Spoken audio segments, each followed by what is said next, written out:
పలుకు తొయ్యలి భవ్య రూపము తెలుగు తల్లికి వందనం.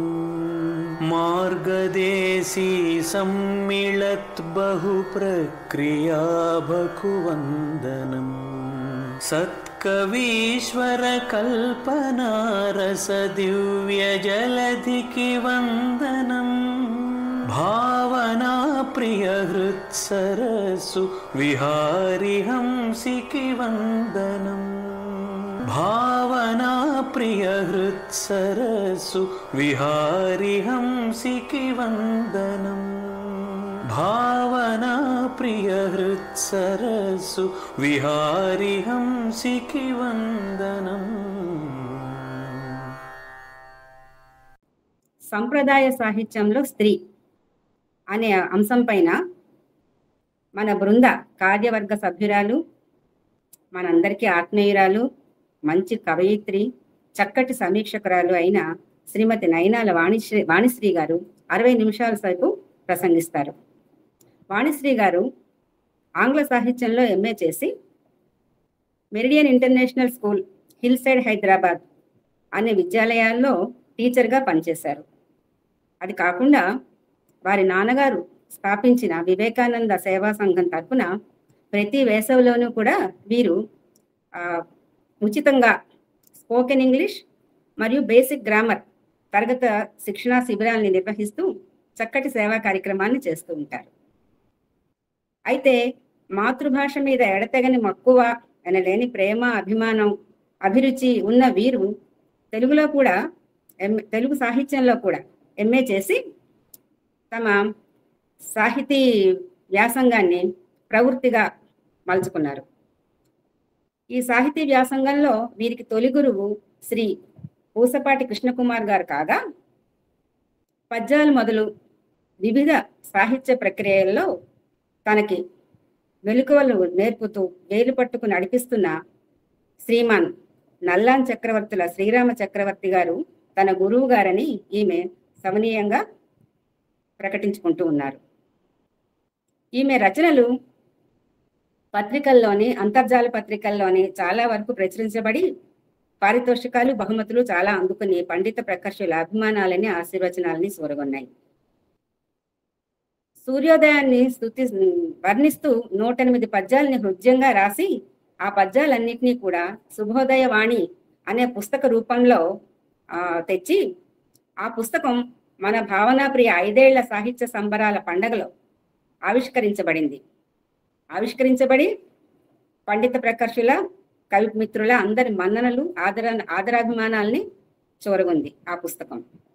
ఇంకో విషయం ఏంటంటే, సామాజిక అంశం నేపథ్యంలో ఈమె ఇంకో పుస్తకాన్ని మనకి నవంబర్లో జరగబోయే 7వ సాహిత్య కార్యక్రమంలో ఆవిష్కరించబడుతుంది ఈమె రచనతో కూడిన పుస్తకం అని ప్రకటించడానికి నేను చాలా ఆనందిస్తున్నాను. ఇవి కాకుండా ఈమె మానవ మనుగడ పరిణామం, తెలుగు జాతి భాష, నీతి పద్యాలు, సమస్య తోరణం ఇలాంటి ఇతర రచనలు కూడా చేశారు. వీరికి ఏకాదశ రామాయణ శ్లోకాలతో కూడిన వీరి రామాయణం పూసపాటి పురస్కారాన్ని అందుకుంది. స్థూలంగా ఇది వీరి పరిచయం అండి. వాణిశ్రీ గారు, మిమ్మల్ని ప్రసంగించడానికి ఆహ్వానిస్తున్నానండి. చాలా చాలా ధన్యవాదాలు మల్లికక్క. ధన్యవాదాలు మల్లికక్క. మనకి వక్తల్ని పరిచయం చేయడం అలవాటైపోయి ఆ అలవాట్లో నన్ను కూడా చెప్పేసినట్టున్నారు. నా దగ్గర అంత ఏమీ లేదు. ఏదో అవకాశాన్ని వినియోగించుకోవడానికి మాత్రమే ఇది చేస్తున్నాను, కానీ ఇంతేమీ లేదక్క. అయినా చాలా సంతోషంగా ఉంది. అలాగే నా నెర్వస్నెస్ని కూడా కొంచెం పెంచింది మీ పరిచయం. చాలా సంతోషం. సభా సరస్వతికి నమస్కారం, గురువు గారికి నమస్కారం, అలాగే ఈ కార్యక్రమానికి హాజరైనటువంటి పెద్దలందరికీ, అలాగే సాహితీ మిత్రులందరికీ నా నమస్సులు తెలియజేస్తూ, ఈనాడు నేను తీసుకున్న టాపిక్ సంప్రదాయ సాహిత్యంలో స్త్రీ. ఈ టాపిక్ ఎంచుకోవడం అభిమన్యుడు యుద్ధరంగంలో ప్రవేశించడం లాంటి 60 నిమిషాలు కేటాయించబడింది. ఇప్పుడు సమయం 7:13 అయింది. అలాగే నిజంగా అభిమన్యుడు యుద్ధరంగంలో ప్రవేశించడంలాగానే ఉంది. అందులో నా ఖడ్గానికి పదును ఎంత ఉందో కూడా నాకు తెలియనటువంటి పరిస్థితి. కేవలం ఉత్సుకతతో ఈ కార్యక్రమం ఇలాగా ధైర్యం చేయడం జరిగింది. ఇంకొక ధైర్యం ఏంటంటే ఇక్కడంతా విద్యావంతులు, ఆలోచనాపరులు, అలాగే ముఖ్యంగా సామ్యవాదులు ఉన్నారనే ధైర్యంతో నేను ఈ సాహసం చేస్తున్నాను. ఇక విషయానికి వస్తే మనిషి గమనం, దిశ, దశ అనేవి తెలుసుకోవాలంటే చరిత్ర సాహిత్యాలే మనకు ఆధారం. బ్రహ్మ తన దేహాన్ని విభజించుకుని ఒక భాగం స్త్రీ, ఒక భాగం పురుషుడిగా అయ్యాడట అని శాస్త్రాలు చెప్తాయి. సరే, శాస్త్రాలను పక్కన పెడితే అన్ని ప్రాణుల లాగానే మనిషి కూడా సృష్టించబడ్డాడు. మరి మిగిలిన ప్రాణుల్లో లేనటువంటి ఈ స్త్రీ పురుష అసమానతలు అనేవి మనిషిలోనే ఎలా పుట్టాయి? ఇది చూడాలంటే చరిత్రతో పాటు చరిత్ర పూర్వదర్శిని కూడా మనం పరిశీలించాల్సి వస్తుంది. ఈ దశ రికార్డ్స్లో లేనప్పటికీ మనకి లభించినటువంటి ఆధారాలను బట్టి ఇలా జరిగి ఉండొచ్చు అని ఒక ఊహాత్మకమైనది ఈ దశ. అయితే మొదట్లో స్త్రీ పురుషులు ఇరువురు కూడా సమానంగా వేటాడుకుని ఆహార సేకరణ చేసుకోవడం జరిగేది. ఈ క్రమంలో వాళ్ళలో బయలాజికల్ నీడ్స్ వల్ల సంతానం కలగడం, ఈ సంతానం ఎప్పుడైతే కలిగిందో ఆ స్త్రీకి కొంత వేటాడడానికి కొంత గ్యాప్ వస్తుంది. సంతానం కొంచెం పెరిగే వరకు సంరక్షించడం ఇవన్నీ. ఇదే విధంగా చిన్నపిల్లలు వేటాడలేరు, అలాగే ముసలి వాళ్ళు. వీళ్ళని చూసుకుని వీళ్ళని సంరక్షించే పని కూడా ఆమె తీసుకుని గాక గృహం అనుకోండి, గుహ అనుకోండి, ఇంటికే పరిమితమైనటువంటి స్థితి ఉండింది కొంతకాలం, కొంత గ్యాప్స్ వస్తూ. ఈ విధంగా శ్రమ విభజన అనేది స్టార్ట్ అయ్యి ఉండొచ్చు. మనిషి గుంపులుగా జీవించేవాడు కాబట్టి ఆ గుంపుల్లో ఈ సంతానోత్పత్తి జరగడం వల్ల అప్పుడు తండ్రి ఎవరు అనేది తెలియనటువంటి పరిస్థితి ఉండింది. తల్లికి సంతానం ఉండడం, ఆ సంతానానికి మళ్ళీ పిల్లలు పుట్టడం, వాళ్ళకి పిల్లలు పుట్టడం, ఇలా ఒక గుంపు, ఒక పెద్ద గుంపుగా తయారయ్యి దానిలో తల్లే హెడ్గా, అంటే తల్లి పెత్తనం ఉండేటటువంటి పరిస్థితి. అప్పుడు దాన్ని మాతృస్వామ్యం అనుకోవచ్చు మనం. తల్లి ఎప్పుడైతే తల్లి పెత్తనం ఉందో ఆవిడికి ఎంపిక చేసుకునే అవకాశం ఎక్కువగా ఉండడం, దాంతో మిగిలిన తరాలు, అంటే తర్వాత యంగ్స్టర్స్ మధ్య స్పర్ధ, ఒక పోటీ, ఇలాంటి సమస్యలు. ఇంకా ఈ గుంపులోనే సోదరుల మధ్య లైంగిక సంబంధాలు నేర్పబడేవి. ఇలాంటప్పుడు పుట్టే సంతానం సరిగా లేకపోవడం, ఇలాంటి కొన్ని సమస్యలను అధిగమించడం కోసం వీళ్ళు గుంపులో కాకుండా, అంటే విధింద గుంపు కాకుండా గుంపుల మధ్య లైంగిక సంబంధాలను ఏర్పరచుకోవడం, ఆ మార్పు సంతరించుకుంది. తర్వాత ఈ విధానం వల్ల కూడా కొంత ఒత్తిడి, ఎలా అంటే స్త్రీ కానీ పురుషుడు కానీ ఒక్కరినే ఒకే సమయంలో ఎక్కువ మంది కోరుకోవడం, దీనివల్ల వాళ్ళ లైంగిక పరమైన ఒత్తిడి స్త్రీలలో కానీ పురుషుల్లో కానీ, ఇలాంటి కొన్ని సమస్యల వల్ల జంట పెళ్ళిళ్ళు, ఇవి మళ్ళీ దంపతి వివాహాలకు ఇలా దారితీస్తుంటాయి. ఈ స్థితిలో తండ్రి ఎవరు అనేది తెలిసే పరిస్థితి కనబడుతుంది. అంటే ఇది 1 సంవత్సరంలోనో 10 సంవత్సరాల్లోనో జరిగినటువంటిది కాదు. ఈ మార్పులు అంతా కూడా వేల సంవత్సరాలుగా పరిణామం చెందినటువంటి క్రమం ఇది. అయితే సైమల్టేనియస్గా మనిషి వ్యవసాయం చేయడం, అలాగే పశు సంపదను పెంచుకోవడం, ఇలా కొంత నాది అనేటటువంటి ఆస్తిని సంపాదించుకోవడం. ఇది నాది అని ఎప్పుడైతే వచ్చిందో నా తర్వాత ఎవరు అనే పరిస్థితి వస్తుంది. అంటే వాళ్ళ సంతానం తెలుస్తుంది కాబట్టి, పిల్లలు తెలుస్తున్నారు కాబట్టి నా సంతానానికి నా ఆస్తి చేరాలి అనుకోవడం సహజం. అయితే సంతానంలో ఆడ ఉన్నారు, మగ ఉంటారు. వీళ్ళల్లో ఎవరికి చేరాలి అన్నప్పుడు మరి నా ఆస్తిని ఎవరైతే పరిరక్షించగలరో, మళ్ళీ వృద్ధి పొందించగలరో వాళ్ళకే చేరాలి. అక్కడ వేటలో కానీ మిగిలిన విషయాల్లో కానీ సమర్థుడైనటువంటి పుత్ర సంతానానికే అది చేరాలి అనుకోవడం జరిగి ఉంటుంది. ఇక్కడ వివక్షకు బీజం పడిందని చెప్పుకోవచ్చు. అలాగే పితృస్వామ్యం కూడా ఇక్కడ నుంచి మొదలైంది అని చెప్పుకోవచ్చు. ఎందుకంటే పోషించేవాడికి కొంత అధికారం ఉండడం అనేది సహజం కాబట్టి ఇలా మార్పులు జరిగి ఉండొచ్చు. తర్వాత పటిష్టమైన వివాహ వ్యవస్థ ఏర్పరచుకున్నారు. దీనికి ప్రాతిపదిక అయినటువంటి ఒకే స్త్రీ ఒకే పురుషుడు అనే కట్టుబాటు పెట్టుకున్నారు. కానీ దీనిని పురుషుడు మొదటి నుంచి కూడా ఉల్లంఘిస్తూ వచ్చాడు. అంతేకాదు, స్త్రీ మీద బలవంతంగా కట్టబెడుతూ వచ్చాడు ఈ ప్రాతిపదికని. మరి ఇలా కట్టబెడితే మాత్రం స్త్రీ ఎందుకు అంగీకరించవలసి వచ్చింది అని మనం చూసినట్లయితే, స్త్రీకి సంతానం పట్ల అధిక ప్రాధాన్యత ఉంటుంది. ఆ అప్పటికి ఇప్పటికీ కూడా. ఇదొక బలహీనత కావచ్చు. అలాగే సహజంగా అబల కాబట్టి సమర్థుడైనటువంటి ఒక పురుషుడు నీడలో ఉందాము అనేటువంటి అభిప్రాయానికి కూడా ఆవిడ వచ్చి ఉండవచ్చు. ఈ విధంగా అంగీకరించి ఉండవచ్చు. ఇలా మళ్ళీ వేదకాలానికి వచ్చినట్లయితే త్వం స్త్రీ త్వం పుమాన్ అంటే పరమాత్మలో సగం స్త్రీ సగం పురుషుడు అని చెప్పబడింది ఋగ్వేదంలో.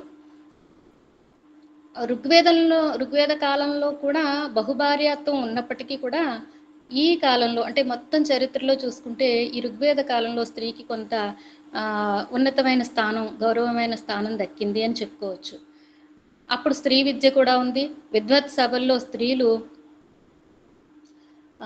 పాండితీ ప్రదర్శించడం, మన ఉదాహరణ తీసుకుంటే లోపాముద్ర, గార్గి, మైత్రేయ, విశ్వవర ఇలాంటి వాళ్ళని తీసుకున్నట్లయితే వీళ్ళు విద్య, ఇంకా కవిత్వం, నృత్యం, సంగీతం వీటిలో వాళ్ళ ప్రతిభను ప్రదర్శించడమే కాకుండా సూక్తాలు కూడా రచించినటువంటి చరిత్ర ఉంది మనకి. ఇంకా ఇక్కడ వీళ్ళకున్న గొప్ప విశేషం ఏమిటంటే గృహస్థాశ్రమాన్ని పరిత్యజించి సన్యాసం స్వీకరించి సన్యాస జీవితాన్ని ఎంచుకునేటటువంటి స్వేచ్ఛ కూడా ఇక్కడ ఉన్నట్లు మనకు కనిపిస్తుంది. ఇంకా మనశాస్త్ర కాలానికి వచ్చినట్లయితే క్రీస్తు పూర్వం 105 సంవత్సరాలు ఆ సమయంలో పుట్టినటువంటి ఆ భావజాలం ఇంకా ఇప్పటికీ అంటే పూర్తిగా కాకపోయినా కొంత శాతమైనా కూడా అంటే పురుషుల్లోనే కాదు స్త్రీలలో కూడా ఆ భావజాలం ఇంకా ఉన్నట్లే మనకు కనిపిస్తూ ఉంటుంది కొంతవరకు. స్త్రీ సమస్యలను కొంత స్పృశించినప్పటికీ మనసు శాస్త్రం సింహభాగం మాత్రం పురుషునికి సహాయకారిగానే ఉందని చెప్పుకోవచ్చు. అలాగే బ్రాహ్మణ సంప్రదాయాలకు అనుకూలంగా కూడా ఉందని ఖచ్చితంగా చెప్పచ్చు. మను స్త్రీ ప్రశంసం చేశాడు అని చెప్పుకున్నాం కదా, అవి చూస్తే గనక ప్రజానార్థం మహాభాగాః పూజార్వ గృహదీప్తయః స్త్రియః శ్రియశ్చ గేహేషున విశేషోస్తి కశ్చన. ఈ శ్లోకం కనుక చూసినట్లయితే దీనిలో ఏమని చెప్తారంటే స్త్రీలు సంతానానికి కారకులు, వాళ్ళు మనకి మహోపకారులు కాబట్టి వారిని వస్త్రపోషణాదులతో సమ్మానింపదగిన వారు అని ప్రశంసించారు. అలాగే అదే నోటితో నా స్త్రీ స్వతంత్రం అర్హతి అని చెప్పడం కూడా జరిగింది. అంటే మనకి భారతదేశానికి స్వతంత్రం వచ్చింది అంటే పురుషులకు మాత్రమే వచ్చినట్లు మనకి రానట్లే. ఇంకొక శ్లోకాన్ని చూసినట్లయితే విశీలః కామవృత్తో వా గుణైర్వా పరివర్జితః ఉపచర్యః స్త్రీయా సాధ్వ్యా సతతం దేవవత్పతిః. దీనికి అర్థం ఏమిటి అంటే విశీలః శీలం లేనివాడైనప్పటికీ, పురుషుడు సదాచార శూన్యుడైనప్పటికీ, మరో స్త్రీ అంటే పరాయి స్త్రీపై అనురాగం కలిగిన వాడైనప్పటికీ, విద్యాది గుణాలు లేకపోయినప్పటికీ ఆ భర్తను పతివ్రత అయిన స్త్రీ ఏం చేయాలి అంటే పూజించాలి అని చెప్పబడింది ఈ శ్లోకంలో. సింపుల్గా చెప్పాలంటే ప్రతి స్త్రీ కూడా సతీ సుమతిలాగా ఉండాలి, అంతే కదా. పరాయి స్త్రీని మోహించినప్పటికీ కూడా పూజించాలి అంటే అంత ఆ లెవెల్లో ఉండాలి. అంటే ఇంత పురుషుణ్ణి ఇంత పెద్ద సింహాసనం ఎక్కించి కూర్చోపెట్టినప్పుడు మరి ఆయన దిగి రావాలంటే అది చాలా కష్టమైన పని కదా. అంత సపోర్ట్ ఇచ్చారు అక్కడ. ఇక భర్త ఇంకో విషయం చెప్తారండి. భర్త ఎలాంటి వాడైనప్పుడు అంటే కుంటి వాడైనా గుడ్డివాడైనా కూడా స్త్రీని అతను పని చేయనివ్వండి స్త్రీని మాత్రం కాపాడుకుంటూ ఉండాలి. ఈ కాపాడుకోవడం రక్షించుకోవడం అనే పని వాళ్ళకి అప్పగించకూడదు అని చెప్పబడింది అక్కడ. ఇంకా ఏం చెప్పారు అంటే బ్రహ్మ సృష్టి నుంచి కూడా అంటే ఆది నుంచి కూడా స్త్రీ చపలత కలిగినది, చపలత్వం ఆవిడ స్వభావం. అలాగే స్త్రీలకు వ్యభిచారం స్వాభావికం అని చెప్పారు. ఇక్కడ కాంట్రాస్ట్. సహజంగా ఇప్పుడు మనం అనుకుంటాం కానీ స్త్రీలే వ్యభిచార స్వభావం కలవాళ్ళు అని ఇక్కడ స్టేట్మెంట్ ఇవ్వడం జరిగింది. ఈయనే కాదండి, మనం భారతంలో చూసుకున్నట్లయితే భీముడు ధర్మరాజుకి రాజధర్మాలు చెప్పే టైంలో కూడా స్త్రీలను చంచల స్వభావాలుగాను కుత్సితులుగాను పేర్కొంటాడు. సరే, అది ఇంకా విషయాలకు వస్తే వేదం చదవడం కానీ మంత్రోచ్చారణ అధికారం కానీ స్త్రీకి లేదు ఆ రోజుల్లో. ఇప్పుడు చదువుతున్నారు కానీ ఆ రోజుల్లో లేదు. అందువల్ల వీళ్ళు పాపరహితులుగానే ఉంటారు. అంటే కొన్ని ఎక్సెప్షన్స్ అంటే కొన్ని సూత్రాలు, పరిహార సూత్రాలు, పరిహార మంత్రాలు ఉంటాయి. ఈ పురుషుడు ఎలాంటి పాపం చేసినప్పటికీ ఈ పరిహార మంత్రాలను పఠించడం ద్వారా, ఈ సూత్రాలను చదవడం ద్వారా ఆ పాప పరిహారం చేసుకునే అవకాశం ఉంది. కానీ స్త్రీకి ఆ అధికారం లేదు కాబట్టి వాళ్ళు పాపరహితులుగానే ఉండిపోతారు. ఇంకా చిన్న ఆఫర్ ఇచ్చారండి. చిన్న ఏంటంటే, పుత్రుడు చదివితే పాపరహితం అవ్వదు కానీ కొంతవరకు ఉపశమనం అయితే కలగచ్చు అని చెప్పాడు. అంటే ఒక వ్యభిచారం చేసినటువంటి స్త్రీ కానీ, ఒక తప్పు చేసినటువంటి స్త్రీ కానీ వెళ్ళి కొడుకుతో ఆ మంత్రం పఠించుకుంటే కొంత అవకాశం ఉంది అని అక్కడ ఎక్సెప్షన్ అనమాట ఇవ్వడం జరిగింది. ఇంకా ఇంకో విషయం చూస్తే ద్వాదశ పుత్రుల గురించి చెప్పారు. క్షేత్రజుడు, కానేనుడు, పారసవుడు అనేటువంటి ఇలా 12 రకాలైనటువంటి పుత్ర సంతానం కలిగే అవకాశం ఉందని ఆ రోజుల్లో చెప్పారు. కానేనుడు అంటే మనకి కన్యకు పుట్టినవాడు కానేనుడు. కర్ణుడిని చూస్తాం మనం. పారసవుడు అంటే ఇతను శవంతో సమానం అటండి. అంటే ఈయన ఎలా పుట్టినవాడు అంటే బ్రాహ్మణ స్త్రీకి శూద్ర స్త్రీ మీద ఉన్న వ్యామోహం వల్ల పుట్టినవాడు పారసవుడు అవుతాడు. ఇతనికి ఎలాంటి అధికారాలు అర్హతలు ఉండవు కాబట్టి ఇతను శవంతో సమానం అని చెప్పాడు.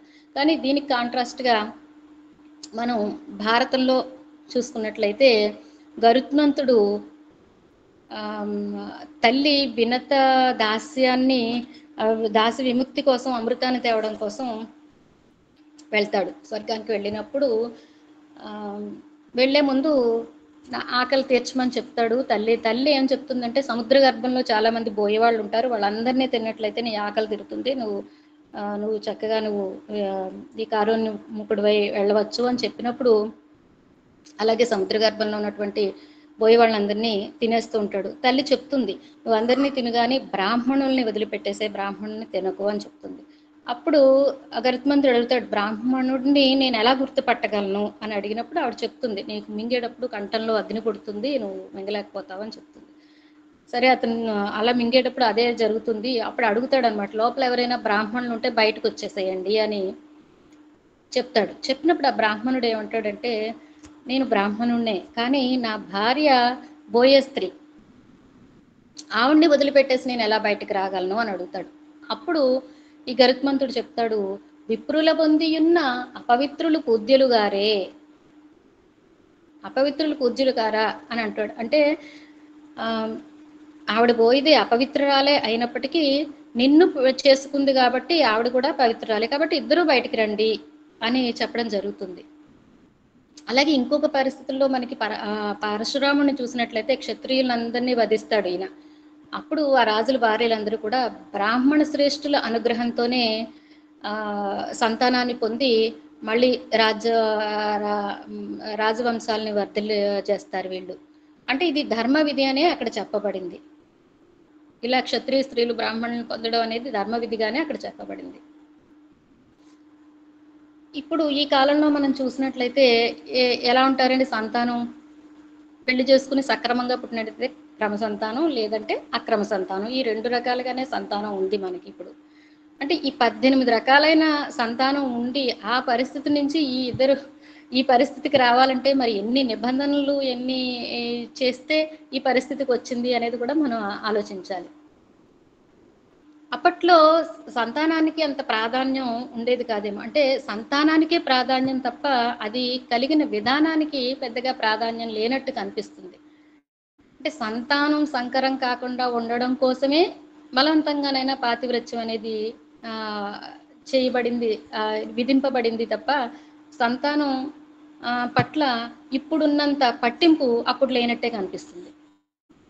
ఇంకా దండనల దగ్గరికి వస్తే ఇక్కడ చాలా విశేషంగా ఉంటాయి దండనలు. స్త్రీ ఇష్టంతో కానీ అయిష్టంతో కానీ పరపురుషుడు అనుభవిస్తే, పరపురుషుడు అనేప్పుడు స్త్రీ ఇష్టంతో వెళ్ళినా కూడా ఈ దండనలు ఉంటాయి. లింగచ్ఛేదన, చాపలో చుట్టి నిప్పంటించడం, తలగొరిగించడం, సర్వధనం లాక్కోవడం. ఈ శిక్ష వైశ్యుల దగ్గర ఉంటుంది అన్నమాట. వైశ్యుల దగ్గర సర్వధనం లాక్కోవడం అనేది ఎక్కువగా ఈ శిక్షను చూస్తాం. ముక్కు, చెవులు, పెదవులు కోయడం, ప్రాణాలు తీయడం వంటి కఠినమైన దండనలు కనిపిస్తాయి. నాకు అనిపించింది, ఇప్పుడు ఇలాంటి దండనలు కనుక ఉంటే కొంత అత్యాచారాలు అవి తగ్గుతాయేమో అనిపించింది.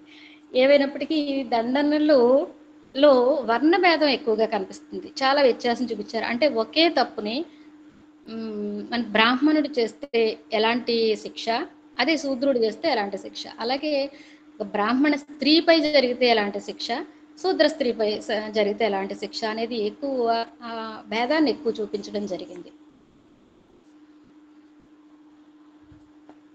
ఇంకా స్త్రీని భర్త భార్యని వదిలిపెట్టేయడం విషయం దగ్గరికి వస్తే, సంతానం లేకపోయిన స్త్రీని 8 సంవత్సరాల వరకు చూసి వదిలిపెట్టేయచ్చు. అలాగే ఆడపిల్లలే పుడుతూ ఉంటే, ఆడ సంతానమే అయితే 11 సంవత్సరాలకు వదిలిపెట్టేయచ్చు. అలా నిష్ఠూరాలు పలికేది అయితే గనక వెంటనే వదిలిపెట్టేయచ్చు, వదిలిపెట్టి మరో వివాహం చేసుకోవచ్చు అని చెప్పడం జరిగింది. మరి అదే భర్త నిష్ఠూరాలు పలికితే ఏం చేయాలి అనేది మరి ఎక్కడా చూపించబడలేదు. ఇంకా పాతివ్రత్యం గల స్త్రీ అయితే రోగిష్ఠుదైనా కూడా ఆవిడని గౌరవంగానే చూడాలి, ఆవిడ అనుమతితో పెళ్లి చేసుకోవచ్చు, మరో వివాహం చేసుకోవచ్చు. ఒకవేళ అనుమతించకపోతే ఏమిటి అంటే, భార్య కోపిస్తే, వివాహం చేసుకోవడం పట్ల కోపిస్తే ఏం చేయాలి అనేది 2 విధాలు చెప్పారండి. తాళ్లతో కట్టివేయడం, అలాగే పుట్టింట్లో వదిలివేయడం, ఇలాంటి పరిష్కారాలు చూపించడం జరిగింది. అంటే ఆ కాలంలో స్త్రీ యొక్క దుస్థితి ఎలా ఉంది అనేది అర్థం పట్టే విధంగా ఇదంతా కనపడుతుంది. ఈ విషయాలు మరి ఆ కాలానికైనా ఏ కాలానికైనా ఎలా అప్లికబుల్లో అనేది అర్థం కాని విషయం. సరే, మళ్ళీ రామాయణానికి వస్తే, త్రేతాయుగానికి వస్తే, అంటే ఏ గ్రంథం చదివినా ఏ కావ్యం చదివినా మనకి అక్కడ మ్యాక్సిమం ఎలా అంటే రాచరికంలో ఉన్న స్త్రీ స్థితిగతులను మాత్రమే మనం ఎక్కువ తెలుసుకోవడానికి అవకాశం ఉంటుంది. సామాన్య స్త్రీలు ఎలా ఉన్నారు, వాళ్ళ పరిస్థితి ఏమిటంటే తక్కువ అవకాశం కలుగుతుంది. సరే, మరి దశరథుని దగ్గరికి వస్తే 3 భార్యలు, 350 మంది భార్యలు అని కూడా చెప్తారు. ఏదైనప్పటికీ బహుభార్యత్వం ఉంది అన్నప్పుడు అందరినీ ఒకే భావంతో చూడడం అనేది జరిగే పని కాదు. మనకు తెలుసు కైక ముద్దులు భార్య అని. మరి అలాంటి అప్పుడు మళ్ళీ మిగిలిన వారి పరిస్థితి ఏమిటి? వాళ్ళకి ఖచ్చితంగా తిరస్కృతి అనేది ఉంటుంది కదా. తిరస్కారం ఎప్పుడైతే ఉందో ఈర్ష్యా ద్వేషాలు అనేవి పుడతాయి. వీటిని నియంత్రించుకున్న వాళ్ళే ఉత్తములుగా నిలబడతారు. మనకి సుమిత్రని కానీ మన కౌశల్యాదేవిని కానీ చూసినప్పుడు మరి వాళ్ళు ఎంతని అంటే, భర్త ఎప్పుడైతే ఆదరణ లేదో దాసీలతో సహా వాళ్ళకి ఆదరణ దక్కదు. ఆ భార్యలకి వాళ్ళ మహారాణిలే కావచ్చు, కౌశల్య పెద్ద భార్య తప్ప, పేరుకు పెద్ద భార్య తప్ప ప్రేమకు పేదదనే చెప్పుకోవాలి. ఇలా దాసీలు కూడా అనాదరణకి గురి చేస్తారు. ఇలాంటి సమయంలో కూడా వాళ్ళు ఇదంతా నియంత్రించుకుని వాళ్ళు ఈ పాతివ్రత్య లక్షణాలన్నీ పాటిస్తూ నిలబడితేనే ఉత్తములుగా నిలబడతారు వాళ్ళు. కైకను తీసుకున్నట్లయితే అత్యంత కఠినాత్మురాలిగా, అంటే మహారాజైన భర్త మరణానికి కారకురాలుగాను, సీతారామ లక్ష్మణాదుల కష్టాలకు దుఃఖాలకు ప్రత్యక్ష కారకురాలుగా ఈవిడ కనిపిస్తున్నప్పటికీ కూడా పరివర్తనాశీలిగా చూపిస్తారు. ఈవిడేం వెలువేయబడదు, అందరితోనూ కలిసే ఉంటుంది. పరివర్తనాశీలిగా ఈవిడిని చూపించడం ఇక్కడ చూడవచ్చు. ఇక మందర దగ్గరికి వస్తే, మందర రామ పట్టాభిషేక వార్తని పట్టుకుని కైక దగ్గరికి వెళ్ళినప్పుడు ఆవిడ పడుకుని ఉంటుంది. మంచం మీద పడుకుని ఉన్న ఆవిడతో ఈ మందర మాట్లాడే విధానం చూస్తే, ఉత్తిష్టమూడే కింశేషే భయం త్వామభివర్తితే. లేలే, ఇక పడుకున్నది చాలు. ఉత్తిష్టమూడే, ఓ మూడురాల, అంటే ఒక తెలివి తక్కువ దానా, ఇక పడుకున్నది చాలు. అంటే నేను నీకు ఏదో మంచి చేస్తున్నాను అనేటటువంటి ఉద్దేశంతో దాసి, మందరంటే దాసి రాణితో మాట్లాడే విధానం ఎంత డామినేటింగ్గా మాట్లాడిందో. ఈవిడ ఒక కుట్రపూరిత, ఒక కాన్స్పిరసీ క్యారెక్టర్గా మనం ఈవిడ్ని చూడొచ్చు మందరిని. అంటే విభిన్న మనస్తత్వాల కల స్త్రీ పాత్రలను ఆయా సందర్భానుగుణంగా చూపించారు. కానీ భారతంతో పోలిస్తే రామాయణంలో స్త్రీకి మరీ అంత నీచ స్థితిలోనూ అంత హీన స్థితిలోనూ కనిపించదనే చెప్పాలి. బాధలు ఉన్నాయి, బాధలు అన్నీ చూపించినప్పటికీ మరి అంత నీచ స్థితిలో కనిపించదు. ఇక్కడ రామాయణంలో 3 జాతులు, నర, వానర, రాక్షస, 3 జాతుల స్త్రీల యొక్క స్థితిగతుల్ని మనం ఇక్కడ పరిశీలించడానికి అవకాశం అయితే కనపడుతుంది. తారని కనుక తీసుకున్నట్లయితే ఈవిడ రాజనీతి చతురత, జ్ఞాన సంపన్నత కలిగిన స్త్రీగా, దీర్ఘదర్శిగా మనకి కనపడుతుంది తార. అంటే ఒక భయపడి పారిపోయి ఋష్యమేక పర్వతం మీద తలదాచుకున్నటువంటి సుగ్రీవుడు రొమ్ము విరుచుకుని యుద్ధానికి ఆహ్వానిస్తున్నాడు అంటే ఆలోచించుకో అని చెప్తుంది వాలికి. ఒక దుర్మార్గుడు మూర్ఖుడైనటువంటి భర్తకు హితోపదేశం చేస్తుంది. అంటే రాముడి యొక్క గొప్పతనం గుర్తించిన స్త్రీగా కనపడుతుంది అక్కడ తార.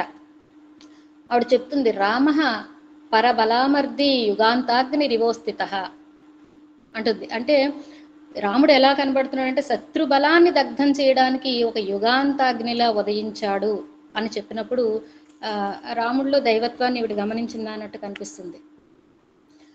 దాదాపు ఇదే కోవకు చెందిన స్త్రీ మండోదరి.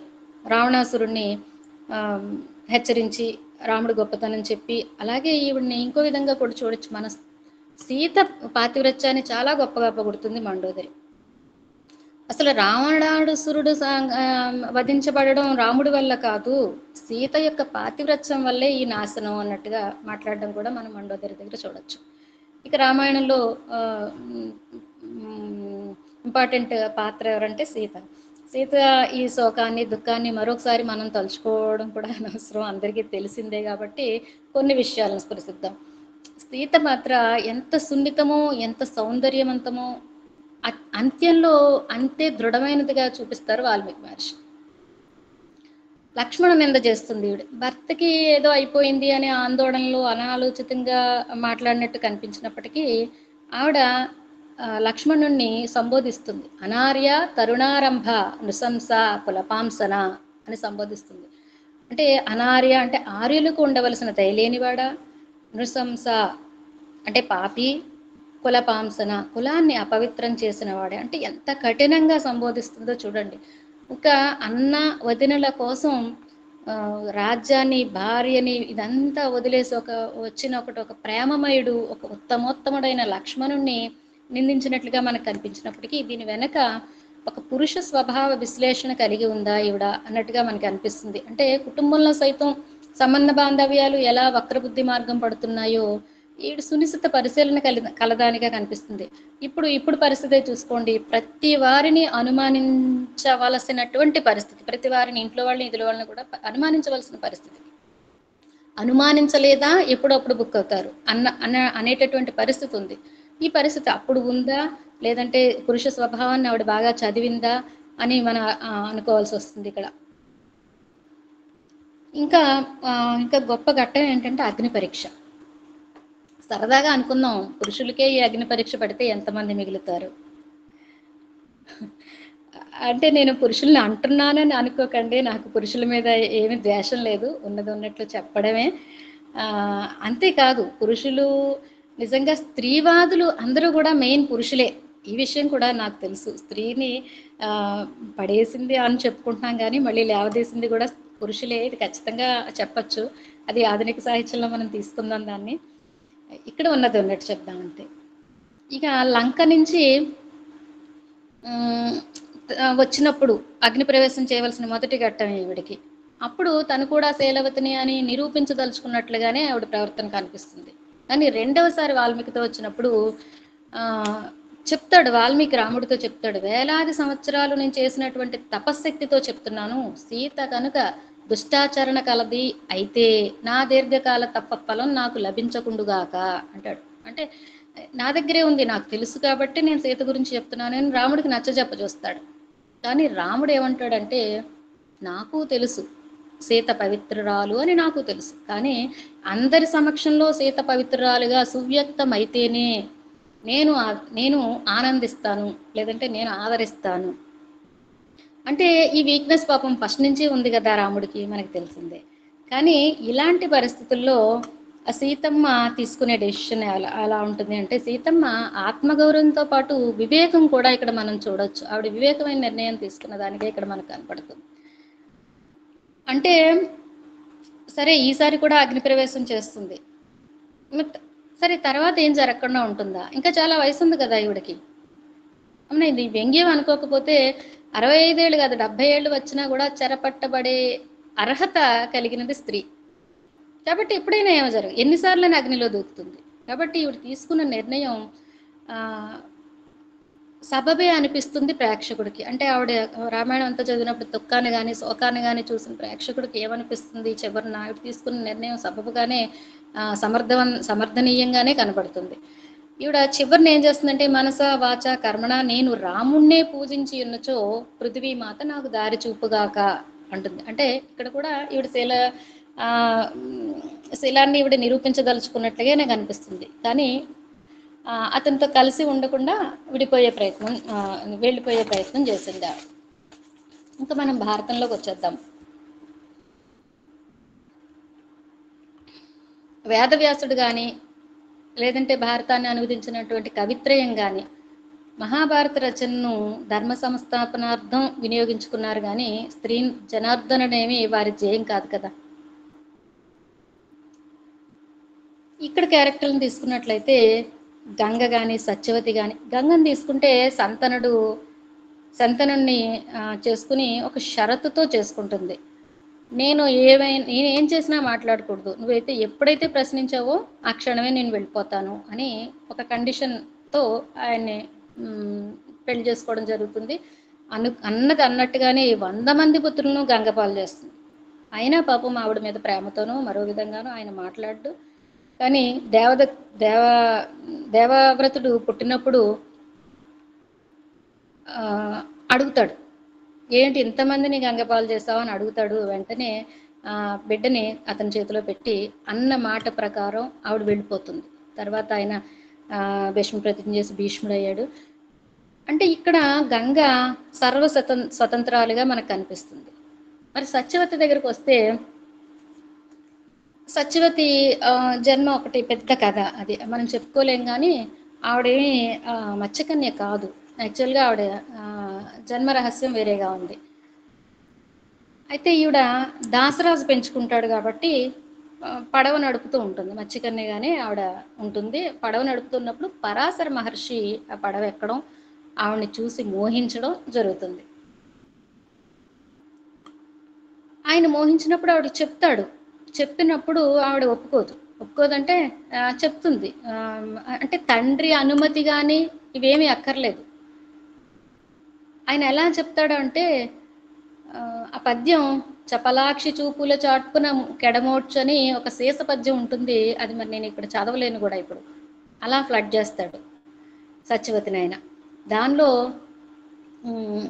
ఎత్తుగీతి మాత్రం చూద్దాం. ఎంత జితేంద్రియులయ్యు కడు వివ్యక్తమైన చోట సతుల గోష్ఠి చిత్త చలనముందు దురెందు కాము శక్తి నోర్వగలరే జనులు అంటారు. అంటే స్త్రీ ఒక్కతి విడిగా కనబడితేనట మరి చెత్త చలనం అందుతారట. స్త్రీ ఒక్కతి విడిగా వివిక్తమైన చోట అలా కనిపించినప్పుడు చలనచిత్తం అందడం సహజమే కదా అన్నట్టుగా, అంటే కాముడు శక్తిని ఓర్వలేరట జనులు, ఈ విధంగా చెప్తారు. అంటే మరి జితేంద్రియులు అన్నదానికి అర్థం ఏమిటో మరి మనకి తెలియదు ఇక్కడ. మరి ఇలా చలనచిత్తం అందిస్తే మరి జితేంద్రియులైనా కూడా ఆవిడ ఏమిటో తెలియదు. సరే, ఈయన ఆవిడ మత్స్యగంధిని యోజనగంధిగా చేసి, అలాగే ఆవిడకి నచ్చ చెప్తారు, నీ కన్యాత్వం ఏమీ చెడిపోదు అని నచ్చ చెప్పి మరి, అంటే ఒక ఇంద్రియ నిగ్రహం ప్రధాన లక్షణంగా ఉండవలసిన ఒక మహర్షి తన తపోశక్తిని అంతటినీ దేనికోసం వినియోగించారో ఇక్కడ తేటతెల్లం అవుతుంది. పగలని పడతాలు కడతారు, ఇంకా ఇది చేస్తారు. సరే, కారణం ఏదైనా ఒక కారణ జన్ముడు పుట్టడానికి అనుకోండి, కానీ ఇక్కడ ఆ పరిస్థితి ఏమిటనేది మాత్రమే మనం చూడాలి. మరి ఇది ఎలా శాస్త్ర సమ్మతం అనేది చూడాలి. అంటే దీనిని ఎవ్వరూ కూడా అపరాధంగా భావించినట్లు అక్కడ కనపడదు మనకి. సరే, అక్కడ వ్యాసుడు సద్యో గర్భంలో పుడతాడు, సద్యో యవ్వనుడు అవుతాడు, ఎప్పుడు కావాలంటే అప్పుడు పిల్లని చెప్పి తల్లికి వెళ్ళిపోవడం జరుగుతుంది.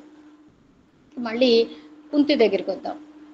కుంతిని దుర్వాసుడి దగ్గర నియమిస్తాడు తండ్రే. ఇది మనం సుభద్ర దగ్గర కూడా చూడవచ్చు.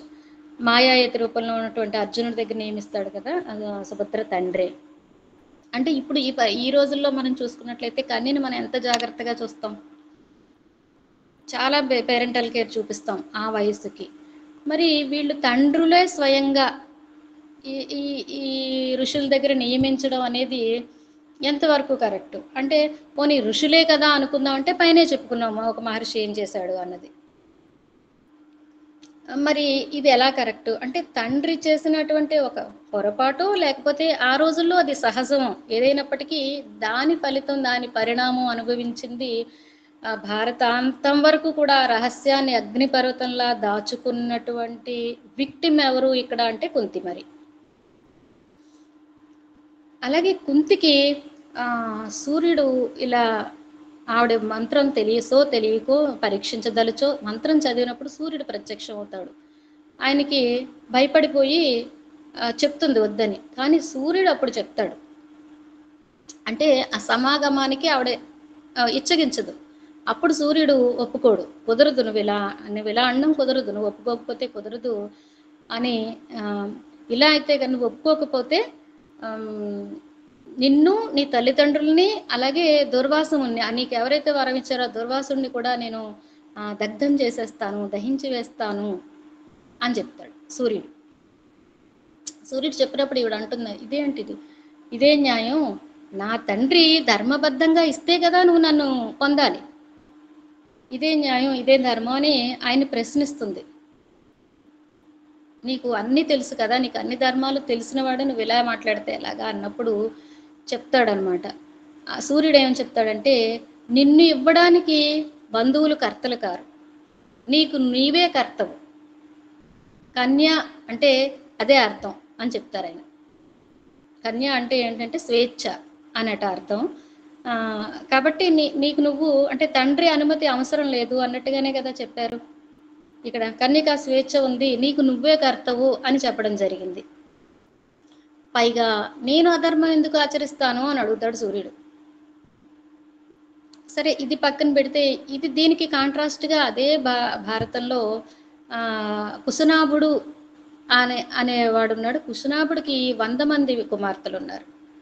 ఈ కుమార్తెలందరూ కూడా ఒక విహారానికి వెళ్ళినప్పుడు వాయువు వాళ్ళని మోహించి వాళ్ళని అడుగుతాడు. అప్పుడు ఇంకా ఏ ఆఫర్స్ కూడా ఇస్తాడు, మీకు నిత్యవన ఇస్తాను, ఇలాంటి అదే ఆఫర్స్ కూడా ఇచ్చి వాళ్ళని ఇచ్చేస్తే అప్పుడు వాళ్ళు ఏం చెప్తారంటే, మాకు అధికారం లేదు, మాకు మా తండ్రి ప్రభు, అతని అనుమతి లేకుండా మేము ఏం చేయం, నీకు ఏదైనా కావాలంటే అతని దగ్గరికి వెళ్ళి అతని ద్వారా రమ్మని చెప్పడం జరుగుతుంది. మరి ఇక్కడ మరి కన్యక స్వతంత్రం ఉన్నట్టయితే ఇలా ఎందుకు జరిగింది అంటే, చాలా చోట్ల కొన్ని చోట్ల అలా, కొన్ని చోట్ల అంటే ద్వంద్వ ప్రమాణాలు అని అనలేం, కానీ మొత్తానికి అలా రెండు కాంట్రాస్ట్గా కనబడతాయి అక్కడ. అంటే మరి ఇక్కడ మనకు సూర్యుడే పబ్బం గడుపుకున్నట్టు మాట్లాడా అని ఆలోచించవలసి వస్తుంది ఇక్కడ. ఇంకా ఒక మెయిన్ ఘట్టం చూస్తే స్వయంవరం ఉంటుంది మనకి. ఈ స్వయంవరం అనే దానికి డెఫినేషన్ ఏంటి, మనకి యువరాజు కుమారులందరూ ఒక చోట ఆసీనులై ఉంటే వధువు వరమాలతో వెళ్ళి తనకు నచ్చిన వాడిని వరించడమే కదా స్వయంవరం అంటే మనకు తెలిసింది. కానీ ఇలా ఎక్కడ కనబడింది, ఫలానా విషయంలో సూరత్వం చూపించి అలాంటి అది అంటే ఎవరూ చేయలేకుండా అది చేయగలిగినటువంటి వీరుడే, అక్కడికి వచ్చిన వీరుడే అని ఈ పని చేయాలి అని నిర్ణయించేది ఎవరక్కడ, తండ్రే. వధువు ఏమి నిర్ణయించదు, తండ్రే కదా నిర్ణయిస్తున్నాడు. మరి ఇక్కడ వధువుకి ఎక్కడిది నిర్ణయాధికారం? ఇది కన్యని గెలుచుకోవడం అయింది, కానీ కన్య గెలుపు ఎక్కడుంది ఇందులో? వలపు మురిపాలకు చోటేది, ఆవిడ వలచి వరమాల వేయడానికి ఇక్కడ చోటు ఎక్కడిది? ఇక అంబాలికల స్వయంవరానికి వస్తే ఇది ఇక్కడ మరీ విచిత్రం. ఇక్కడ వీరుణ్ణి సెలెక్ట్ చేయడానికి కదా స్వయంవరం అనేది. అసలు వరుడే వెళ్ళాడు అక్కడికి.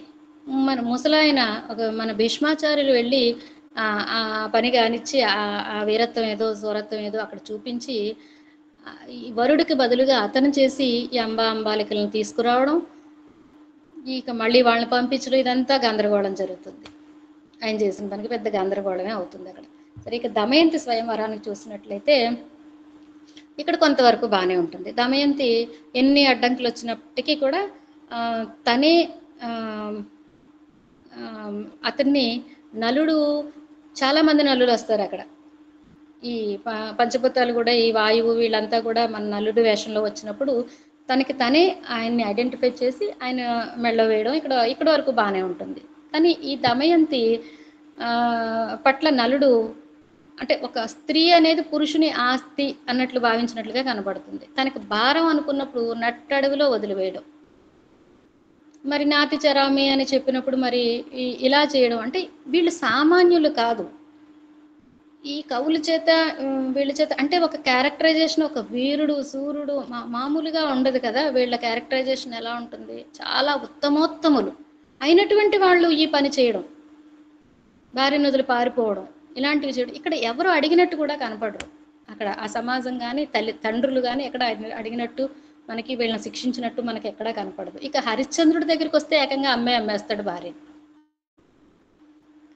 అంటే ఇంకా దీన్ని బట్టి మనం బానిసత్వం అంటే బానిసలుగా అమ్మేయడం కూడా ఉందా అక్కడ అనేది మనం ఈ పరిస్థితి ఒకటి అక్కడ కనపడుతుంది. అలాగే భీముడు బకాసురుడు కథ దగ్గరికి వెళ్తే, బకాసురుడికి రోజుకొకళ్ళని ఇవ్వడం దగ్గరికి వెళ్తే ఆ బ్రాహ్మణుడు భీముడికి చెప్తాడు, నేను నా దగ్గర కనుక డబ్బు ఉంటే ఎవరినైనా కొని ఇద్దును, మరి నా బిడ్డనే ఇవ్వాల్సి వస్తుంది నా దగ్గర డబ్బు లేక. అంటే ఒక బానిసలుగా అమ్మేయడం అనేది ఉంది అనేది మనకి ఇక్కడ తెలుస్తుంది. ఒక బానిసలుగా అమ్మేయడం అనేది ఉన్నప్పుడు స్త్రీ పరిస్థితి ఎలా ఉంటుందో మనం ఊహించుకోవాల్సిందే ఇక్కడ.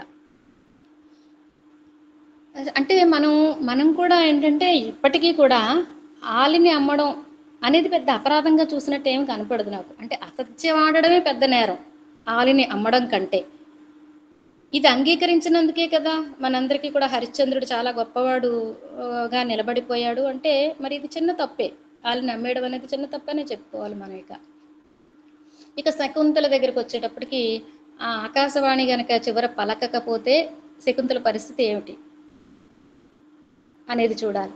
ఈ శకుంతల స్టోరీ నుంచి మనం నేర్చుకోవాల్సింది కూడా చాలా ఉంది. ఎందుకంటే ఇలాంటి పెద్ద విషయాలు, కళ్యాణం లేకపోతే ఒకళ్ళని నమ్మడం అనే విషయం దగ్గర పెద్దవాళ్ళ మాట పెద్దవాళ్ళకి చెప్పకుండా చేయడం, అలాగే ఒక సమాగమం లాంటి చోట అసలు సాక్ష్యం అనేది లేకుండా, అంటే తనని తాను అర్పించుకోవడం అనేది జరిగింది. అలాంటి చోట అంటే పెళ్ళి ఇలాంటివి సాక్ష్యాలు కదా మనకి పెద్దల సమక్షంలో జరగడం, ఇలాంటివి ఏమీ లేకుండా తన కన్య ఇష్టం వచ్చినట్టు చేస్తే పరిస్థితులు ఎలా ఉంటాయి అనేది మనం ఇక్కడ నేర్చుకోవచ్చు ఈ కథ ద్వారా. భారతంలో ప్రతి పాత్ర చేత కూడా అవకాశం ఉన్నప్పుడల్లా వదలకుండా పాతివ్రత్య లక్షణాలు చెప్పబడాయని చెప్పుకోవాలి. శాండిలి సుమలన సంవాదం చూసినట్లయితే శాండిల్య దేవలోకంలో ఉండేటటువంటి అక్కడ నివసించేటటువంటి యోగ్యత నీకు ఎలా కలిగింది అని సుమన్ అడుగుతుంది. అడిగినప్పుడు కొన్ని పద్యాల్లో అక్కడ పాతివ్రత్య లక్షణాలన్నిటినీ అంటే ఎలా చేస్తే ఆ యోగ్యత కలుగుతుంది అనేది చెప్తుంది. ఈవిడ మామకు నత్తకు మార్పల్క దేవ పిత్ర తిథి పూజనములయందు సొలయ నిలువడి తలవాకిలెప్పుడు నెరుగక పెలుచ నవ్వక అంటూ చెప్తుంది ఒక పద్యం. ఇంకో పద్యం చూసుకున్నట్లయితే అంటే మామకి అత్తకి సపర్యలు చేస్తూ ఉంటాను, అలాగే పూజాది కార్యక్రమాల్లో ఎప్పుడు గడుపుతూ ఉంటాను, తల వాకిట్లో ఎప్పుడు నిలబడను, ఇలాంటివి చెప్తుంది. ఇంకో పద్యం చూసుకున్నట్లయితే వరుడొక వెంట నెన్నడు ప్రవాసగతుండగు నాటగోలే నా పురుషుడు వచ్చనంత వరకు పువ్వులు పోతలు మేలి చీరల ఆభరణమ్ములెక్కుడుం చవులపాక విశేషములు ఆదరింపనే.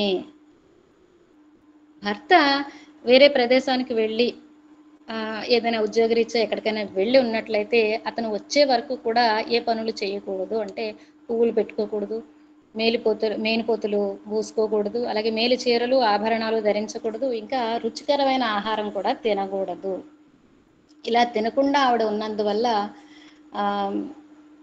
ఇలాంటి స్థితి కలిగింది. తినకూడదు, సరే తినకుండా కొని ఊరుకుందామంటే ఈ బంధుమిత్రులు వీళ్ళంతా వచ్చినప్పుడు వాళ్ళకి ఇష్టమైనవన్నీ వండి పెట్టాలి, వాళ్ళకి ఇష్టమైనవన్నీ చేస్తూ వాళ్ళకి సపర్యలు చేస్తూ ఈవిడ మాత్రం ఎండిపోయి ఉండాలి అని చెప్పబడింది అక్కడ లక్షణాలు. ఇలా చేయడం వల్ల అక్కడ యోగ్యత కలుగుతుంది అని. మరి ఇంకా ద్రౌపది పాత్ర దగ్గరికి వస్తే ద్రౌపది పాత్ర కూడా అంతే. ఆవిడ అవమానాలు, ఆవిడ బాధలు చూసినట్లయితే మనకి చాలా దారుణంగా ఉంటాయి. అయినప్పటికీ ఆవిడ పాతివ్రత్యం నిలుపుకోవడం ఆవిడ గొప్పతనం. ఇక ఒక్క విషయం చూసినట్లయితే స్వయంవరంలో ఆయన మత్స్యంతరం కొడతాడు, తీసుకొచ్చి తల్లికి చెప్తాడు. తల్లికి చెప్తే బాబు మీరు ఏదున్నా సరే పంచుకోండి అన్నదట. 5గురు పంచుకోవాలి అనడం. ఇంకా ఆవిడ ఇష్టాలతో ఏమాత్రం సంబంధం అక్కడ కనపడదు. ఆవిడ ఆలోచనలు కూడా ఎక్కడ మనకు కనపడవు, పంచభద్రగా అయిపోతుంది. సరే అయిపోయినప్పటికీ ఆవిడ పాతివ్రత్యం అలాగే నిలుపుకుంటుంది. ఇంకా మహాప్రస్థానంలో ఆవిడ ముందుగా పడిపోతుంది. దానికి అడిగిన ప్రశ్నకు ధర్మరాజు సమాధానం ఏం చెప్తాడంటే అర్జునుడు అంటే కాస్త ఇష్టం కాబట్టి ఆవిడ ముందుగా పడిపోయిందని చెప్తాడట. అంటే అసలు ఆవిడ పుట్టడమే అర్జునుడి కోసం పుట్టింది. ఆ ద్రుపదుడు తనకు అల్లుడు కావాలి అర్జునుడు అనుకుంటాడు. అలాగే యజ్ఞంలో పుడుతుంది ద్రౌపది, అతని కోసమే అర్జునుడి కోసమే అన్నట్టు. అతని మీద కాస్త ఎక్కువ ప్రేమ అసలు ఎక్కువ ప్రేమ చూపించడం అనేది పాపంగా భావించబడింది అక్కడ. అందుకని మహాప్రస్థానంలో ఆవిడ ముందుగా పడిపోయిందట. ఆవిడ అవమానాలు భరించిన అవమానాలన్నీ ఒక ఎత్తు అయితే, అసలు భర్తలు సత్యధర్మనిష్ఠులని, లేదంటే అన్న మాట జవదాటకూడదని ఇలాంటి సాకులు చెప్పి నోరు మెదపకుండా ఉండడం, 5గురు భర్తలుండి పరాయి వేళ కృష్ణుడే కావచ్చు, ఆయన సహకారంతో ఆవిడ బతికి బట్ట కట్టడం అనేది, అలాంటప్పుడు ఒక భార్య మానసిక స్థితి ఎలా ఉంటుంది అనేది ఆలోచిస్తే చాలా భయంకరంగా తోస్తుంది. పైగా ఎంత జరిగా మర్నాడు నుంచి మళ్ళీ పాతివ్రత్యం పాటించాలి, భర్తలను ప్రేమించాలి. ఆవిడ మానసిక స్థితి ఎలా ఉంటుందో చూడండి. ఈ సత్యభామకి ద్రౌపది వీళ్ళిద్దరి సంవాదం చూస్తే సత్యభామ అడుగుతుంది, నేను మీ అన్నని చెంగును కట్టుకోలేకపోతున్నాను, నువ్వు 5గురిని ఎలా మెయింటైన్ చేస్తున్నావు అని అడుగుతుంది. అడిగినప్పుడు ఈవిడ చెంగు కట్టుకోవడం ఏంటని కాస్త కోపించినప్పటికీ ఆవిడ ఈ లక్షణాలని చెప్పడం జరుగుతుంది. ఇది నేను ద్విపదల్లో చెప్తున్నాను, ద్విపదల్లో రాసినటువంటి పద్యాల్లో ఉన్నది, ద్విపదల్లో రాసినటువంటి చెప్తాను. పతులాత్మ వేరొక్క సతిగూడ కోర కోపంబు చెందను కోమలి నేను భక్తితో వారికి పరిచర్య చేతు. పతులు వేరే సతిని కోరుకుంటే ఈవిడ కోపం రాదు, సరికదా ఇంకా భక్తితో వారికి పరిచర్య చేస్తాను, ఈ లక్షణం ఉండాలి అని చెప్తుంది. అలాగే దేవదేవోత్తముడైన దివ్యరూపుడైన పరపురుషుని గడ్డి పరకగా చూతూ, వాళ్ళు అలా ఉన్నప్పటికీ ఈవిడ పరపురుషుణ్ణి ఎంత గొప్పవాడైనప్పటికీ గడ్డి పరకలా చూస్తాను. చెడు విధులతోడ చెలిమితోనుంట కయ్యంబులాడుట కడుకోపబడుట వాకిట మెలుగుట పకపక నగుట నాకుగానివి సుమ్ము నాతిరో విను. డోంట్స్ అనమాట, ఏవేమైతే చేయకూడదో ఇక్కడ చెప్పింది. నిజ కుటుంబ పరము అంటే ఈవిడ మొత్తం లావాదేవీలన్నిటి కూడా, అంటే ఆదాయ వ్యయాలు, ఖర్చులు, జీతాలు ఇవ్వడాలు ఇవన్నీ ఈవిడే చేస్తుందట. అదంతా ముందు చెప్తుంది. నిజ కుటుంబ భరము ఇట్లు నా కొసగి తాము నిశ్చంతులై తగువేట్కనుంద్రు ఈ మహాభారంబు నిట్లు దాల్చుటను తీరిక గల్గదు తిండి నిద్రలకు. ఇంత పని చేయడం వల్ల ఆవిడకి తిండి తినడానికి నిద్రపోవడానికి లేదు. పతి కంటే దైవంబు సతికెందు లేదు. ఇది అసలైంది. ఇది నిజంగా ఇది ఎవరో చెప్పారని కాదు, అదే చెప్పడం వల్లే మనకి ఇంబైబ్ అవ్వడం వల్లే జరుగుంటుంది. ఇప్పటికీ కూడా నిజంగా స్త్రీలు పతియే దైవం కంటే ఎక్కువగానే చూస్తారు. పతి కంటే దైవంబు సతికెందు లేదు అనేది ఇప్పటికీ కూడా నిజమే. స్త్రీకేనా అంటే నిజంగా ప్రేమించినటువంటి పురుషుడు కూడా సతికి ఆ స్థానం ఇస్తాడు అనడంలో డౌట్ ఏం లేదండి. వాళ్ళిద్దరికీ సూట్ అయితే, సమాజాన్ని పక్కన పెట్టి వాళ్ళిద్దరికీ సరిపోతే అలాగే ఉంటుంది ప్రేమాభిమానాలు. ఇప్పటికీ కూడా అది నడుస్తుంది. ఇంకా రామాయణ భారతాల్లో చూసినట్లయితే బాల్య వివాహాలు, సతీ సాగమనం, ఈ దురాచారాలు కనిపించవనే చెప్పాలి. అయితే మధ్య కాలంలో పుట్టినటువంటి జబ్బులు కావచ్చు ఇవి. ఇక్కడ మనం మాద్రి పాండురాజుతో సతీసాగమనం చేయడం కనపడుతుంది. అయితే ఇది బలవంతంగా కాకుండా ఆవిడ ఇంటెన్షనల్గా ఆవిడ చేసినట్టు చెప్తుంది. నా వల్ల పొరపాటు జరిగింది కాబట్టి నువ్వు పిల్లల్ని చూసుకో, నేను చేస్తాను అని చేసినట్టు కనపడుతుంది తప్ప బలవంతంగా ఎక్కడ సతీసాగమనాలు లేవు. ఇక రామాయణంలో చూసినట్లయితే కౌసల్యాదులు కానీ, రాక్షస స్త్రీలు కానీ, వానర స్త్రీలలో కానీ ఈ ఆచారం ఎక్కడ కనపడదు మనకి. ఇంకా మన కన్యాశుల్కం చూసుకున్నట్లయితే ఇది కనపడుతుంది. కన్యాశుల్కం అక్కడక్కడ కనపడుతుంది మనకు. ఉదాహరణగా భారతంలో మాద్రికి కన్యాశుల్కం ఇచ్చే భీష్ముడు తీసుకొస్తాడు పాండురాజుకి చేయడం కోసం. ఈ మాద్రిక ఇది చూస్తే ఈ కథ కొంచెం ప్రత్యేకత కనపడుతుంది. ఇక్కడ మాద్రిని ఎందుకు తీసుకొచ్చాడు భీముడు అంటే, మద్రదేశం కొంత అంటే కన్యాశుల్కం చేసుకునే వాళ్ళు ఎక్కువ, ఇచ్చుకునేవాళ్ళు ఆ దేశంలో ఎక్కువ ఉండేవారంట.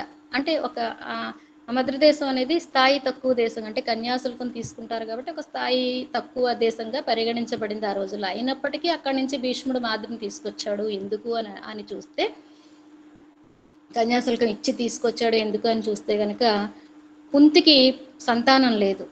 అది పాండురాజు లోపంలా కాకుండా కుంతి లోపం. జనరల్గా ఆడవాళ్ళదే అనుకుంటారు కదా, ఆ విధంగా భావించి మరో పెళ్లి చేస్తే సంతానం కలుగుతుంది అన్నట్టు మాద్రిని తీసుకురావడం జరిగింది. ఇక ఆ దేశం నుంచే ఎందుకు తీసుకొచ్చారు అని చూస్తే కనుక, ఆ దేశం వాళ్ళు శృంగార కళలో నిష్ణాతులట. కాబట్టి తొందరగా సంతానం కలిగే అవకాశం ఉంది కాబట్టి అది స్థాయి తక్కువ దేశం అయినప్పటికీ మాద్రిని కన్యాశుల్కం ఇచ్చి తీసుకురావడం జరిగింది. ఇక స్త్రీ ధనం, ఇది కూడా చూస్తాం అక్కడక్కడ, స్త్రీ ధనం తెచ్చుకోవడం పుట్టింటి నుంచి. కౌశల్యం చూసుకున్నట్లయితే రాముడు లక్ష్మణుడు తనతో పాటు రాముడితో పాటు అరణ్యవాసానికి వెళ్ళినప్పుడు నువ్వు మన తల్లిలు ఇద్దరిని, కౌశల్యని సుమిత్రని నువ్వు చూసుకోవడానికి అక్కడ ఉండిపో అని అడిగినప్పుడు అప్పుడు లక్ష్మణుడు చెప్తాడనమాట, కౌశల్యకి ఏం తక్కువ లేదు, ఆవిడ 1000 గ్రామాలని పుట్టింటి నుంచి తెచ్చుకుంది, అలాగే దాసదాస జనంతో వచ్చిందట ఆవిడ, కాబట్టి నాలాంటి 1000 మందిని ఆవిడే చూడగలదు అని చెప్పడం జరుగుతుంది లక్ష్మణుడు అక్కడ. కాబట్టి ఈ స్త్రీ ధనాన్ని కూడా చూడొచ్చు. అలాగే మన కన్యావరణం కూడా చూడొచ్చు అక్కడ. ఇప్పుడు మనం ఆడపిల్ల కోసం వరుణ్ణి వెతుక్కుంటాం, ముందే ఆడపిల్ల వాళ్ళే ముందెళ్ళి మీరు రండి మా పాపను చూడడానికి, మా అమ్మాయిని చూడడానికి రండి అని అనవలసిన పరిస్థితి ఇప్పుడు ఉంది. కానీ ఆ రామాయణ కాలంలో మనం చూసినట్లయితే వరుడు కన్యను వెతుకుతాడు. అంటే వరుడు గల తల్లిదండ్రులే కన్యను వెతుక్కుని మీ అమ్మాయిని మేము చేసుకుంటాం అనేటటువంటి పరిస్థితి, అది కన్యావరణం. వశిష్ఠుని మనం చూసినట్లయితే సీత అక్క చెల్లులందరినీ కూడా వశిష్ఠుడే వెళ్ళి మా రాముడికి వాళ్ళకి చేసుకుంటామని ప్రపోజల్ అక్కడ పెట్టినట్టుగా మనం చూడొచ్చు. ఇంకొక పెద్ద ఘట్టం అండి ఇది. గాలవ్యముని అనే ఆయన, గాలవ్యుడు విశ్వామిత్రుడు అతని గురువు, ఆయనకు గాను గురుదక్షిణ ఇవ్వవలసి వస్తుంది. 800 గుర్రాలు, ప్రత్యేకత కలిగినటువంటి గుర్రాలు, అంటే ఏదో ఒక చెవి తెల్లగా ఉండడం, ఏదో ప్రత్యేకత కలిగినటువంటి గుర్రాలు ఇవ్వవలసి వచ్చి ఒక రాజు దగ్గరికి వెళ్ళి అడిగినప్పుడు ఆయన దగ్గర లేవు గుర్రాలు. గుర్రాలకు ప్రతిగా ఆయన ఏమిచ్చాడు అంటే తన కూతురు మాధవిని ఇచ్చాడు గాలవ్యమునికి. ఈయన కూడా ఏం వద్దనలేదు, ఆవిడని తీసుకుని వెళ్ళి ఒక్కొక్క రాజు దగ్గర సంవత్సరం పాటు ఉంచి ఆవిడ్ని మొత్తానికి 600 గుర్రాలను ఆయన గ్యాదర్ చేయగలిగాడు. 600 గుర్రాలను, అలా ప్రత్యేకత కలిగినటువంటి గుర్రాలను సమీక్షించుకుని వీటిని తీసుకుని వెళ్ళి, ఇంకా దొరకలేదు మిగతా 200. అప్పుడు గురుగారికి ఏం చెప్పాడంటే, ఈ 600 ఈ అమ్మాయిని కూడా తీసుకోండి అని ఆయనకు అప్పచెప్పేశాడు విశ్వామిత్రుడికి. ఆయన తీసుకున్నాడు, ఆయన ఏం వద్దనలేదు. వీళ్ళందరూ వాడుకున్న తర్వాత ఆవిడ్ని తీసుకువెళ్ళి మళ్ళీ తండ్రికి అప్పచెప్పాడు గాలవ్యుడు. ఇది మాధవి కథ. అంటే ఒక స్త్రీ దైన్యానికి అద్దం పట్టేటటువంటి కథ ఇది. అన్నాటి సమాజం మరి దీన్ని ఎలా అంగీకరించిందో ఏమాత్రం సిగ్గుపడినట్టు కూడా కనపడదు ఆ సమాజం కూడా. మహర్షి కూడా ఎందుకు ఖండించలేదు అనేది నా బాధ. నిజంగా అంటే ఎలా చెప్పాలో తెలియట్లేదు. నాన్ ఋషి కురితే కావ్యం అంటారు కదండి. అంటే ఋష్యత్వం నిండుగా కలిగినటువంటి కవుల సాహిత్యంలో ఈ వివక్ష మెండుగా కనిపించడం మరి ఆలోచించదగ్గ విషయం. ఏ కావ్యం అయినా తీసుకోండి, ఎలాంటి కావ్యం అయినా సరే ఇలాంటి విపరీతాలు ఎందుకు చోటిచ్చారు అనేది మనం ఆలోచించాలి. అంటే భగవంతుని పట్ల నిజంగా అంటే భగవంతునితో సమానమైనటువంటి మహర్షులు రాసినటువంటి కావ్యాలే. ఒక వ్యాస మహర్షి కానీ, వాల్మీకి కానీ, మనువు కానీ, వీళ్ళని అగౌరవపరచడం అనేది నా ఉద్దేశం కానే కాదు. ఆ అధికారం నాకు కాదు కదా, అర్హత అధికారం నాకు కాదు కదా, అసలు ఎవరికీ లేదనే చెప్పాలి. కానీ ఇలాంటి విపరీతాలకు ఎందుకు చోటిచ్చారు? ఈ ఒక సంస్కృతి పట్ల, మతాల పట్ల ఉండవలసిన గొప్ప గౌరవ భావనకు పోడ్చలేని రంధ్రాలు ఎందుకు వదిలివేశారు అని చూస్తే, అసలు శాస్త్రాలను అవపోసన పట్టినటువంటి పండితులు కానీ, సంస్కృతిని ఊపిరిగా ప్రాణంగా తలపోస్తున్నటువంటి మహానుభావులు కానీ, వీళ్ళు అందరూ కూడా తప్పు పట్టేటటువంటి కుర్రకుంకుల దగ్గర కూడా తల వంచుకునే దుస్థితిలో ఎందుకు వీరు వదిలివేశారు అనేది ఆలోచించాల్సిన విషయం. ఇంకా అంటే ప్రపంచ దేశాలతో పోలిస్తే భారతదేశంలో స్త్రీకి, నాకు ఇంకా కొంచెం టైం ఉందండి, 10 నిమిషాలు ఉంది. ప్రపంచ దేశాలతో పోల్చినట్టయితే భారతదేశంలో స్త్రీకి చాలా గౌరవం ఉందనే మనం చెప్పుకుంటూ ఉంటాం. ఎత్ర నార్యంతు పూజ్యంతే రమంతే తత్ర దేవతాహ అని మనం చెప్పుకున్నదే కదా. పూజింపబడతారు. సరే, పూజింపబడితే బాగానే ఉంది. అంటే ఒక పురుషుడు ఎప్పుడు పూజింపబడతారు అని మనం చూసినట్లయితే, పురుషుడు నిర్దేశించినటువంటి ఒకానొక పద్ధతికి కట్టుబడి జీవించినటువంటి స్త్రీ మాత్రమే పూజింపబడుతుంది. సరే, పోనీ అలాగే కట్టుబడి ఉందాం. ఆవిడ పూజింపబడుతుంది. ఒకవేళ ఆ విధంగా పూజింపబడినప్పటికీ ఆవిడ మీద చిన్న చూపుకి ఏమైనా తక్కువ, లేదంటే ఆవిడ కష్టాలకి ఏమైనా తక్కువ అని చూస్తే మరి అక్కడ ఏమీ జరగదు. ఎందుకంటే సీతమ్మే పెద్ద ఉదాహరణ. వీళ్ళందరూ, సీతమ్మ కానీ ద్రౌపది కానీ, వీళ్ళందరూ దీనికి కట్టుబడి ఉన్నవారే, ఈ పూజింపదగిన వారే. వీళ్ళకే వచ్చిన కష్టాలు అంటే ప్రపంచ దేశాలతో పోలిస్తే వ్యక్తి స్వేచ్ఛ కానీ, మనిషిగా గుర్తింపు కానీ ఇక్కడ మృగ్యం అనే చెప్పాలి. పతివ్రతలు, పతితులు అని 2 విభాగాలు చేశారు స్త్రీలను. మరి ఈ విభాగం, ఈ విభజన పురుషుల్లో చూడగలిగే అవకాశమే లేదు మనకి. పైగా ఇహలోకంలోనైనా పరలోకంలో కూడా ఈ సుఖానికి కొరత ఏమీ లేకుండా అక్కడ రంభాది అప్సరసలందరినీ పుట్టించారు. వాళ్ళని పైగా ఎప్పటికీ లోటు రాకుండా వాళ్ళని నిత్య యవ్వనులు, చావులేని వాళ్ళు వీళ్ళంతా కూడా. అంటే ఏమాత్రం కొరత రాకూడదు అనమాట. అంటే ఇదంతా కూడా స్త్రీకేనా, సమాజానికి కూడా తలవంపులు కాదా? గాయం కనిపించకుండా, రక్తం కారకుండా శరీరాన్ని ఛేదించగలిగే ఖడ్గాను ఒక దాన్ని విశ్వకర్మ సన్నిభుడైన ఒక శిల్పి తయారు చేశాడట. అతని సన్నిభులు కారా వీళ్ళంతా. ఈ గాయం ఎప్పటికైనా సరే ఇది రాచపుండై లోపలే కుళ్ళి ఏ పరిణామాలకు దారి తీస్తుందో అనేది మనం వేచి చూడడమే. ఆ ఫలితం శిరస వహించడమే. అంతకన్నా ఏం లేదు. అంటే నేను ఏదో విమర్శిస్తున్నానని కాదండి, విమర్శ కాదు, చేసే అవకాశం కానీ అధికారం కానీ నాకు లేకపోవచ్చు. నేను ఉన్నది ఉన్నట్లు స్త్రీ పరిస్థితిని చూపించగలిగడానికి చేసిన ప్రయత్నమే. దానిలో నేను నంగి మాటల గారడీతో మసిపూసి మారేడుకాయ మాత్రం చేయదలుచుకోలేదు. స్ట్రైట్గా చెప్పాలనుకున్నాను. అలాగే ఇక్కడి నుంచి ఇక ప్రబంధాల ఇక్కడి వరకు ఆపి ప్రబంధాల నుంచి మొదలుకుని ఆధునిక సాహిత్యం వరకు స్త్రీ పరిస్థితి ఏమిటనేది మరొకసారి మనం చర్చించుకుని చెప్పడానికి ప్రయత్నిస్తాను.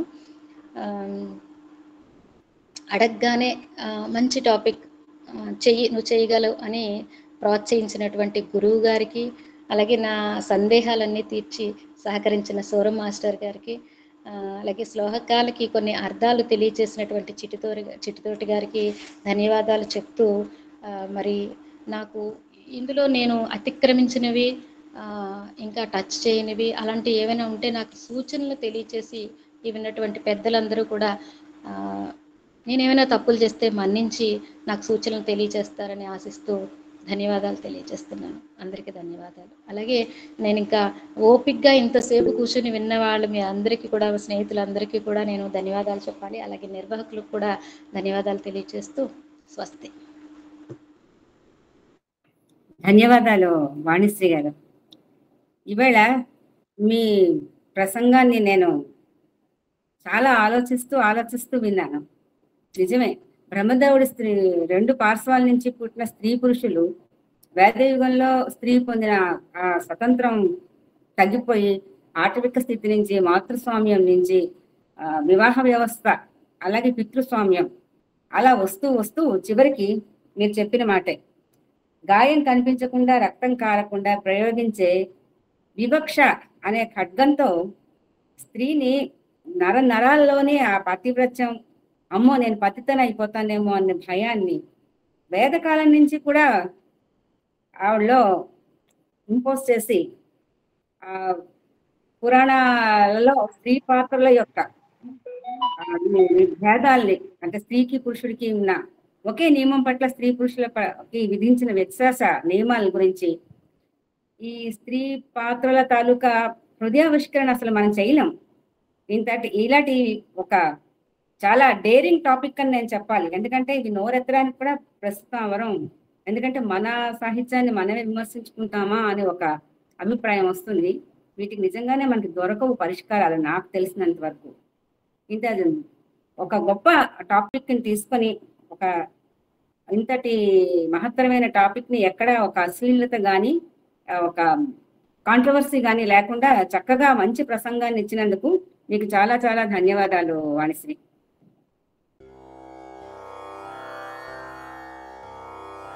పలుకు తొయ్యలి భవ్య రూపము తెలుగు తల్లికి వందనం. మార్గదేశీ సమ్మిళత్ బహు ప్రక్రియాభకు వందనం. సత్కవీశ్వర కల్పనారస దివ్య జలధికి వందనం. భావనా ప్రియ హృత్సరసు విహారి హంసికి వందనం. భావనా ప్రియ హృత్సరసు విహారి హంసికి వందనం. భావనా ప్రియ హృత్సరసు విహారి హంసికి వందనం.